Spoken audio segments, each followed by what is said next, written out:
Hoy quiero hablarte de Tatiana Goricheva.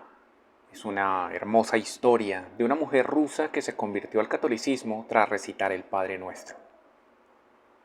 Tatiana Goricheva estaba perdida. Se sentía sola y triste en un mundo que no comprendía. No era la única. Algunos de sus amigos se habían incluso quitado la vida, pero ella encontró un precioso salvavidas, la oración. Tatiana había nacido en Leningrado en 1947 en la Rusia de Stalin. Su vida transcurrió como la de muchos otros jóvenes de su tiempo. Ella misma recordaba años después cuáles eran los valores que le enseñaron en la escuela. Solo se fomentaban las cualidades externas y combativas. Se alababa a quien realizaba mejor un trabajo, al que podía saltar más alto, al que se distinguía por algo.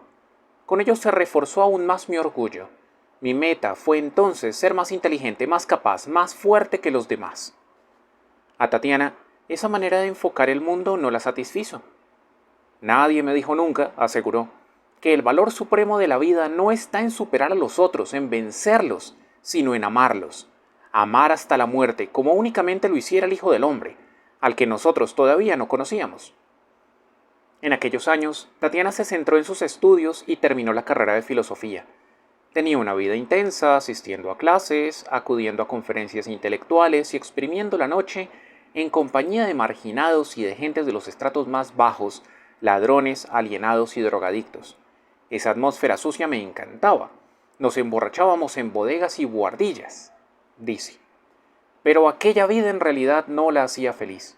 No estaba quieta ni un momento, pero seguía sin encontrar sentido a nada.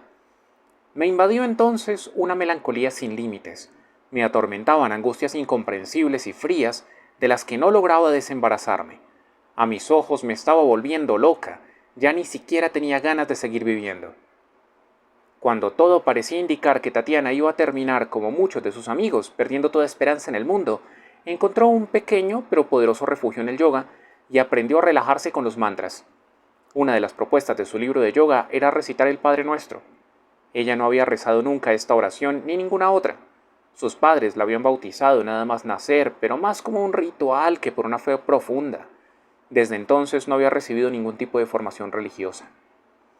Pero el intenso efecto que provocó en ella rezar por primera vez aquella oración fue purificador.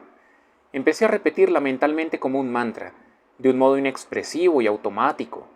La dije unas 6 veces. Entonces, de repente me sentí transformada por completo. Desde entonces, Tatiana nació de nuevo. Todo era distinto para ella. No me resultó difícil entrar en la vida de la iglesia. En los meses siguientes a mi conversión, viví en un estado tal de euforia que el mero hecho de oír pronunciar la palabra Dios era suficiente para inundarme de dicha. El siguiente paso en su conversión fue acercarse a la iglesia para poder practicar la confesión y la Eucaristía con plena conciencia y sintiendo que estos dos sacramentos nos reconcilian con Dios y hasta nos unen a Él.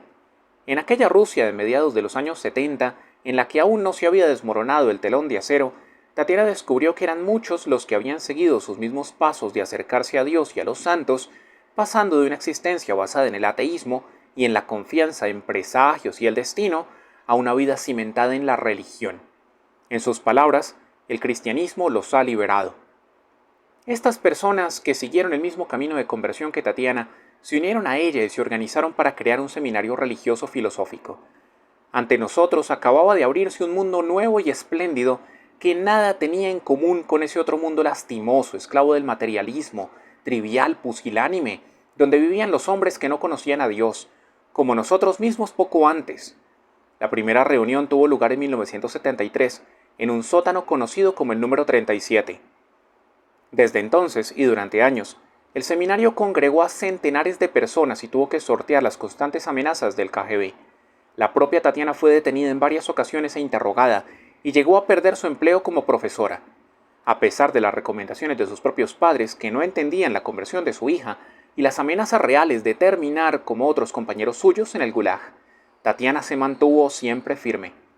Hubo amenazas de internarme en una clínica psiquiátrica, recordaba años después, y presiones sobre mis padres.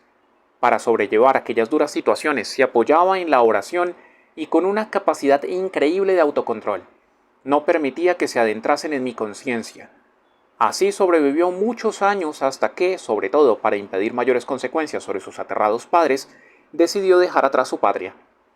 Antes, sin embargo, Tatiana dio un nuevo paso en su vida creando en 1979 una asociación femenina conocida como María, en honor a la Virgen, pues la gran mayoría de miembros de la nueva organización eran cristianas. María se apoyaba en una revista, La Mujer y Rusia. Allí muchas mujeres empezaron a encontrar su propia voz. Después de 60 años de silencio, empezaban las mujeres rusas a hablar de sus problemas. Sus actividades con la organización María también la pusieron en el punto de mira del KGB y ella y algunas de sus compañeras y amigas también fueron detenidas. Al final se les planteó un ultimátum: si no salían del país serían encarceladas. A finales de julio de 1980, Tatiana Goricheva dejaba su país natal y se instalaba en Viena. Su llegada provocó mucha curiosidad y durante mucho tiempo fue invitada a dar conferencias en auditorios gigantescos con acogidas entusiastas y aplausos. Las feministas de Occidente pronto se acercaron a aquella mujer y pronto también se sorprendieron de sus profundas creencias cristianas.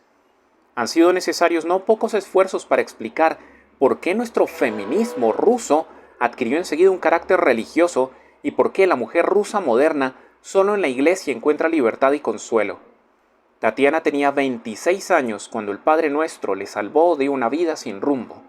Desde entonces ha dedicado su existencia a la filosofía y a la defensa del cristianismo. He intentado convencer a mis amigas occidentales de que la iglesia es lo más vivo que existe en el mundo, que es el cuerpo místico de Cristo, e intenta difundir el poder de la oración. Solo la oración es capaz de oponerse al parasitismo de la moderna sociedad de consumo.